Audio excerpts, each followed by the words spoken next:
सिद्धिविनायकाचं दर्शन घेतलेलं आहे. कालपासून आम्ही पाहतोय मुंबईमध्ये देवदर्शनाची रांग लागलेली आहे वेगवेगळ्या ठिकाणी. काय सांगा? आज या ठिकाणी सिद्धिविनायकाचे दर्शन घेऊन सिद्धिविनायकाच्या चरणी हीच प्रार्थना केलेली आहे की एक विकसित मुंबई, एक सुरक्षित मुंबई निर्माण करण्याकरता आम्हाला शक्ती द्यावी, आशीर्वाद द्यावे आणि आजचा हा दिवस हा मुंबईच्या भविष्याच्या दृष्टिकोनातून, उद्याच्या मुंबईच्या निर्मितीच्या दृष्टिकोनातून आणि मुंबईतल्या भविष्याच्या पिढ्यांचं रक्षण करण्याच्या दृष्टिकोनातून हा ऐतिहासिक ठरो अशा प्रकारची प्रार्थना आज सिद्धिविनायकाच्या चरणी केलेली आहे. इतर उमेदवारांकडून मराठीच्या अस्तित्वासाठी मराठी माणसांना मतदानाला यावं अशा पद्धतीचं आवाहन केलं जातंय.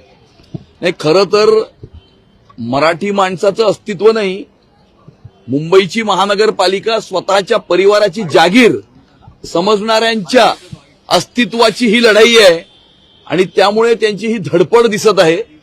परंतु गेल्या 11 वर्षामध्ये या मराठी माणसासाठी, मुंबईकरांसाठी, मुंबई शहरासाठी खऱ्या अर्थानं जे काम झालेलं आहे, मराठी भाषेला अभिजात भाषेचा दर्जा प्राप्त करून देण्याचं काम प्रधानमंत्री नरेंद्र मोदीजींनी केलेलं आहे आणि वरळीतल्या बिडडीचा इथल्या 160 फुटाच्या घरामध्ये राहणाऱ्या मराठी माणसाला त्याच ठिकाणी 560 फुटाचं घर तयार करून देण्याचं काम हे सन्माननीय मुख्यमंत्री देवेंद्र फडणवीस साहेबांनी केलेलं आहे.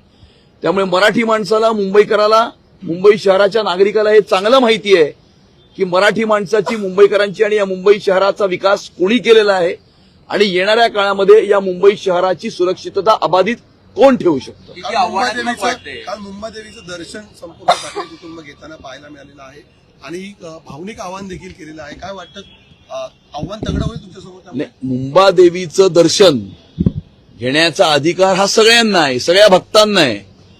परंतु कोविडच्या काळामध्ये मंदिरं बंद करणारे आज स्वतःच्या अस्तित्वासाठी देवाकडे, देवीकडे साकडं घालताना दिसत आहेत.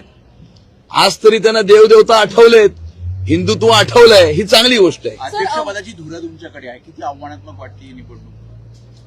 मुंबई भारतीय जनता पार्टीचे तमाम कार्यकर्ते, मुंबईकरांचे आशीर्वाद, सन्माननीय मुख्यमंत्री देवेंद्र फडणवीस साहेबांचं पूर्ण पाठबळ आणि भारतीय जनता पार्टीच्या केंद्र नेतृत्वाने दिलेले आशीर्वाद, यामुळे येणाऱ्या काळामध्ये मुंबईकर मोठ्या प्रमाणावरती भारतीय जनता पार्टी, शिवसेना आणि रिपाई महायुतीला आशीर्वाद देताना दिसत आहेत. आणि आजचा दिवस हा मुंबईकरांच्या भविष्याच्या दृष्टिकोनातून, उद्याच्या मुंबईच्या निर्मितीच्या दृष्टिकोनातून हा ऐतिहासिक ठरणार आहे.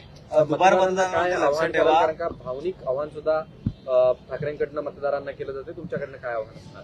मी तमाम मुंबईकरांना हे आव्हान करतो की विकसित मुंबईच्या निर्मितीसाठी, मुंबई शहराची सुरक्षितता अबाधित राखण्यासाठी, मुंबई महानगरपालिकेला भ्रष्टाचार विरहित प्रशासन देण्याकरता आपण मोठ्या प्रमाणावरती भारतीय जनता पार्टी, शिवसेना आणि रिपाई महायुतीला आशीर्वाद द्यावेत, साथ द्यावी, सहकार्य द्यावे, जेणेकरून येणाऱ्या काळामध्ये एक सुरक्षित मुंबई आणि विकसित मुंबईची निर्मिती आम्ही मुंबईकरांच्या आशीर्वादानं करू शकू. दुबार मतदानावरती लक्ष ठेवा, जर दिसल्यास तिकडे ठोका, असं आवाहन देखील करण्यात आलेलं आहे. काही लोक यांचा लोकशाहीवरती विश्वास नाहीये, कायद्याच्या प्रक्रियेवरती विश्वास नाहीये, अराजकता पसरवण्याचा प्रयत्न करतात.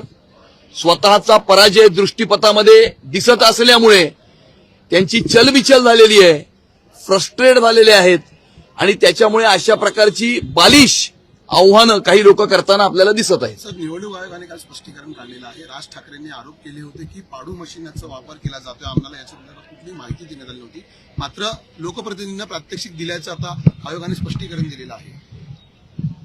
जे आरोप ज्या कोणी केले असतील ते निवडणूक आयोग आणि अख्खी निवडणूक हाताळणारी यंत्रणा त्यांची जबाबदारी आहे की त्या आरोपांचं स्पष्टीकरण द्यावं. त्यानुसार काल स्पष्टीकरण हे देण्यात आलेलं आहे.